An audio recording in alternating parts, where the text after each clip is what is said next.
मामला यह है कि मौलाना फिरोज साहब अपने ससुराल हरलाखी की तरफ से आ रहे थे। वाहन चेकिंग डीएसपी साहब कर रहे थे। चेकिंग के दौरान इनको रोका गया, ये रुके। अगर कोई भी कागज नहीं था, कुछ भी नहीं था, तो आप फाइन मारिएगा। जिस बेरहमी के साथ इनको मारा गया है, वहां मारा, फिर वहां से थाना पकड़ के लाया, वहां मारा, पानी नहीं दिया गया, किसी प्यासे को आप पानी नहीं दीजिएगा। और दोनों हाथ ऊपर करके जिस तरीके से मारा गया है, लग रहा है कि कोई आपराधिक घटना करके आ रहे हैं। कोई अपराधी को भी इस तरीके से नहीं मारा जाता है।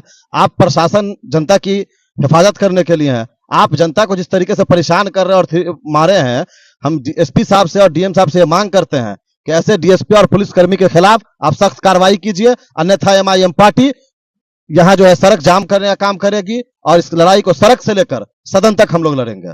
मैं पुलिस महकमा से आला अधिकारी से मैं गुजारिश करूंगा कि ये जो वाकयात जो रूनमा हुए हैं, इसका पूरे तरह से ये पूरे तौर पर जांच किया जाए और फिर जो इंसाफ है वो इंसाफ जो है मौलाना फिरोज को मिला जाए।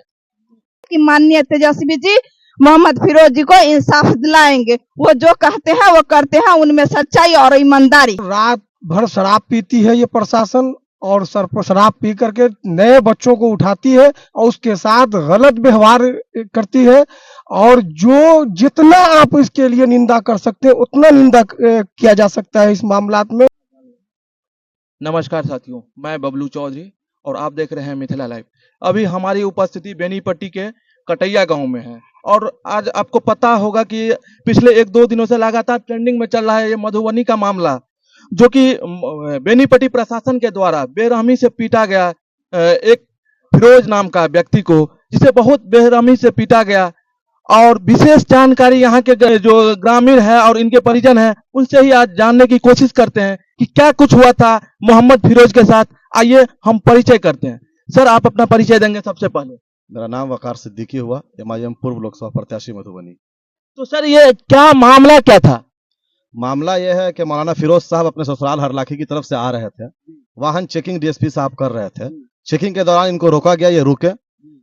अगर कोई भी कागज नहीं था, कुछ भी नहीं था, तो आप फाइन मारिएगा। जिस बेरहमी के साथ इनको मारा गया है, वहां मारा, फिर वहां से थाना पकड़ के लाया, वहां मारा, पानी नहीं दिया गया, किसी प्यासे को आप पानी नहीं दीजिएगा। और दोनों हाथ ऊपर करके जिस तरीके से मारा गया है, लग रहा है कि कोई आपराधिक घटना करके आ रहे हैं। कोई अपराधी को भी इस तरीके से नहीं मारा जाता है। आप प्रशासन जनता की हिफाजत करने के लिए है। आप जनता को जिस तरीके से परेशान कर रहे हैं और मारे हैं, हम एसपी साहब से और डीएम साहब से मांग करते हैं कि ऐसे डीएसपी और पुलिसकर्मी के खिलाफ आप सख्त कार्रवाई कीजिए, अन्यथा एमआईएम पार्टी यहाँ जो है सड़क जाम करने का काम करेगी और इस लड़ाई को सड़क से लेकर सदन तक हम लोग लड़ेंगे। तो क्या अभी फिरोज फिलहाल कहाँ है? मोहम्मद फिरोज जी अभी कहाँ पे हैं? फिरोज साहब यहाँ आए थे, इसलिए हम लोग मिलने यहाँ आए थे, लेकिन अभी फिर उनको एसपी साहब जो वहाँ बुलाए हैं, तो मधुबनी वो गए हैं। वहां से फिर आते हैं तो हम लोग मिल करके यहाँ से जाएंगे। उनकी अभी हालात क्या है? हालात बहुत खराब है। इस तरीके से उनको मारा गया है कि वो बैठ नहीं पा रहे हैं। आप देखेंगे तो रोंगटा खड़ा हो जाएगा। मानवता को तार तार किया डीएसपी साहब ने, जिस तरीके से उनको मारा है। इस पे जो प्रशासन का जो ये रवैया है, इस पे आप लोग का क्या? ये नीतीश कुमार के प्रशासन का विफलता है। नीतीश कुमार जो जंगल राज कहते थे, ये प्रशासनिक जंगल राज है। जिस तरीके से आप पुलिसकर्मी होकर के एक क्या कहते हैं आदमी को निहत्थे को मारे हैं, क्या कोई वो गुंडा था, बदमाश था, चोर था, क्या था?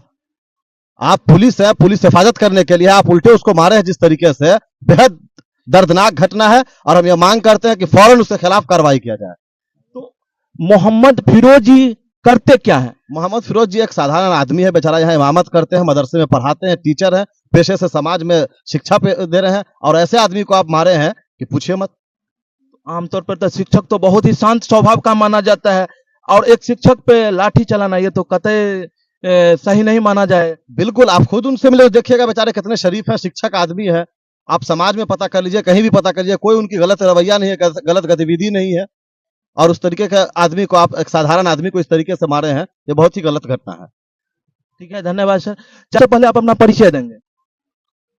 मोहम्मद फखरुद्दीन बरकाती, मैं कटैया निवासी हूँ। अच्छा, तो आप इस घटना पे क्या कहना चाहेंगे? क्या क्या हुआ, क्या था फिरोज जी के साथ?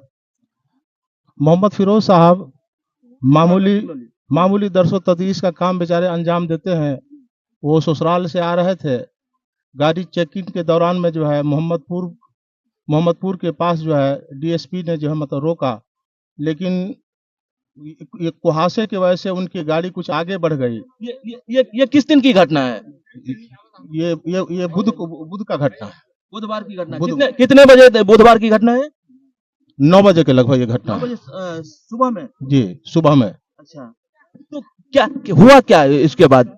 उसके बाद जो है उनको बुरी तरह से वहां पे मारा गया, फिर वहां से पकड़ के जो है थाने पे लाया गया। थाने पे 2 आदमी जो है पुलिस ने पकड़ा और उसको बेरहमी के साथ बहुत ही जदोकोब किया गया, मारा गया जो है।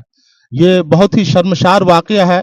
मैं तमाम लोगों से, मैं पुलिस महकमा से, आला अधिकारी से मैं गुजारिश करूंगा कि ये जो वाकयात जो रूनमा हुए हैं, इसका पूरे तरह से ये पूरे तौर पर जांच किया जाए और फिर जो इंसाफ है वो इंसाफ जो है मतलब मौलाना फिरोज को मिला जाए। कल जो आने वाले नेता प्रतिपक्ष तेजस्वी यादव जी है, तो क्या लग रहा है कि आप लोगों की बात को सुनी गई है तेजस्वी यादव के द्वारा? एकदम सुनी जाएगी।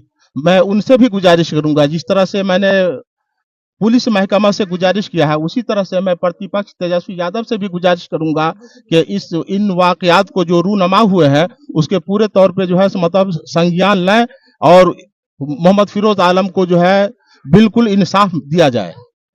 ये मामला को लेकर आप लोग एसपी जी के मधुबनी एसपी साहब के पास लिखित बयान दिए हुए थे? मैं मोहम्मद फिरोज के साथ जो है कल मैं एसपी साहब के साथ मौजूद था, वहां पे उनके बयानात हुए, मैं रूबरू था। फिरोज साहब ने जो है स्टेटमेंट उन्होंने अपना बयान दिए हैं और एसपी साहब ने बगौर उसे समाप्त किया है। मुझे अल्लाह ताला की जात से पूरी उम्मीद है कि इंसाफ जरूर मिलेगा हम लोग को। मैडम, आप अपना परिचय देंगे? ललिता कुमारी, पूर्व प्रखंड अध्यक्ष, राजद महिला प्रकोष्ठ, बेनीपट्टी। अच्छा मैडम, आपके विधानसभा में जो ये घटना हो रही है, इस पे आप लोग का क्या चिंतन, क्या प्रक्रिया है? बेनीपट्टी विधानसभा में जो ये घटना घटी है, बेनीपट्टी की प्रशासन जो है इतना बेरहमी से जो मोहम्मद फिरोज अहमद जी की जो पिटाई की है वो अमानवीय है। और हम बेनीपट्टी प्रखंड की जो तमाम महिला, युवा, नौजवान साथी है, मैं उनसे आग्रह करती हूँ कि मोहम्मद फिरोज अहमद जी के लिए आवाज उठाए और उनको न्याय मिलना चाहिए। और जिस तरह से वो बेरहमी से उनको पीटे हैं उसी तरह उनको भी मार के बदले मार लगना चाहिए, क्योंकि बेनीपट्टी की प्रशासन की मनोबल दिन प्रतिदिन बढ़ती ही जा रही है। और मतलब लीचरपन्नी है, पैसा ठगने का जो काम करते हैं, वही जो संविधान में ये अधिकार नहीं है जो आप किसी निहत्थे को इतना बेरहमी से मारिएगा, पीटिएगा, डराइएगा, धमकाइएगा। इसलिए जितने भी बेनीपट्टी प्रखंड से मतलब जनता है, सब जो है से जन आंदोलन करने के लिए तैयार है कि मोहम्मद फिरोज अहमद जी को न्याय दिया जाएगा। आप लोगों की मांग क्या है आखिर? मांग है पिटाई के बदले पिटाई, समझे, यही मांग है। तो आप लोगों, आपका नेता भी कल नेता प्रतिपक्ष तेजस्वी यादव जी आ रहे हैं, तो क्या लग रहा है कि तेजस्वी यादव के आने से क्या लग रहा है, फिरोज जी का न्याय मिलेगा? एकदम मिलेगा, क्योंकि माननीय तेजस्वी जी जो कहते हैं वो करते हैं। आप लोगों ने तो उनके बारे में सुना ही है, जिस तरह से उनका नाम है तेजस्वी, उसी तरह के वो काम भी करते हैं और उनमें उस तरह का जो है सो तेज भी देखने को मिलता है। माननीय तेजस्वी जी में उस तरह का तेज भी देखने को मिलता है और वो ईमानदारी से काम भी करते हैं, क्योंकि लालू प्रसाद, आदरणीय लालू प्रसाद जी जो है वो सच्चाई और ईमानदारी से हमेशा गरीब गुरबों के लिए लड़े हैं। उसी तरह से माननीय तेजस्वी जी, आदरणीय हमारे तेजस्वी जी है जो नेता, वो हम लोग के बीच खड़े रहेंगे और आवाज उठाएंगे। हम गरीबों के लिए वो जरूर आवाज उठाएंगे कि माननीय तेजस्वी जी मोहम्मद फिरोज जी को इंसाफ दिलाएंगे। वो जो कहते हैं वो करते हैं, उनमें सच्चाई और ईमानदारी। हम लोग अभी इंतजार कर रहे हैं कि एसपी साहब जो आज भी बुलाए हैं उनको क्या उनसे बयान ले रहे हैं। और फिरोज साहब का पहले का बयान हम लोगों के पास है। फिरोज साहब को डरा धमका करके कोई नया गेम खेलना है, या यहाँ की पूरी प्रशासन लगी हुई है कि फिरोज साहब को डरा देंगे और इस मामले को लीप पोत के बराबर कर देंगे। एमआईएम कतई बर्दाश्त नहीं करेगी, यहाँ से लेकर सदन तक लड़ेगी। हमारे अख्तरुल इमान साहब ने कहा है, दिल्ली में है अभी, उन्होंने कहा है कि आप जाइए वहां का रिपोर्ट लाइए, रिपोर्ट लाने के बाद उसके बाद हम सदन में हम देखते हैं इसको। तो क्या लग रहा है एसपी साहब पे आपको भरोसा है कि न्याय दिला पाएंगे? देखिए, यहाँ के हम संविधान मानने वाले लोग हैं, हम लोग संविधान को मानते हैं, लेकिन जो गलत है उसकी आवाज उठाने में हम पीछे हटने वाले लोग नहीं। तो आप लोगों का मांग क्या है? डीएसपी साहब को जो किए हैं बर्बरतापूर्ण लाठीचार्ज, उस पे आप लोगों का क्या मांग है?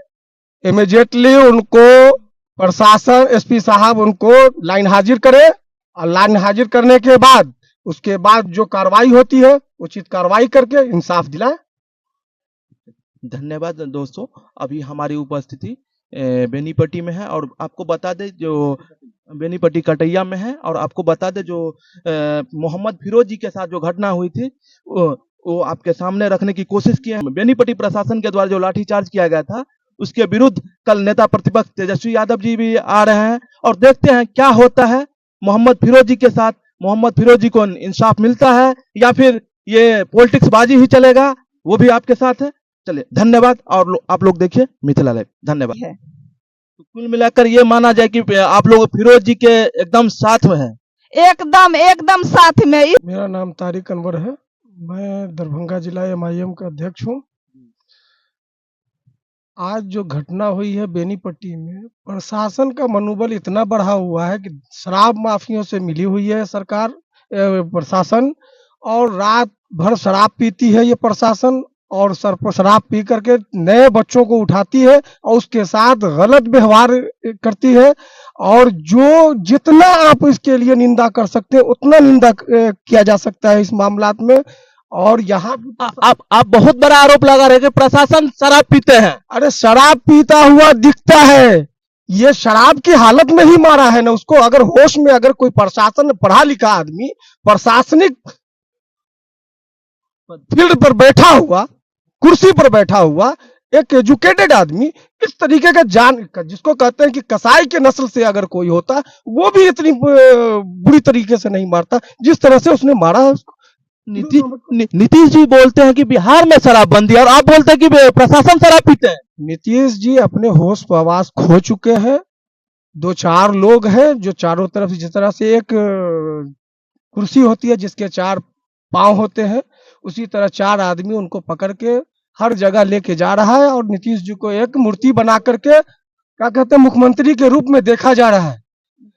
मुखौटा बनाए हुए हैं उनको। बाकी नीतीश जी अपने होश में नहीं है, जो 2-4 साल पहले होश में थे वो होश खो चुके हैं। शराबबंदी जरूर लागू है बिहार में, लेकिन शराबबंदी का इतना बड़ा खुलासा है कि हर इलाके बेनीपट्टी के पूरे चारों तरफ, जितना थाना के चारों तरफ शराब जितना बिक रहा है उतना कहीं भी नहीं बिक रहा है।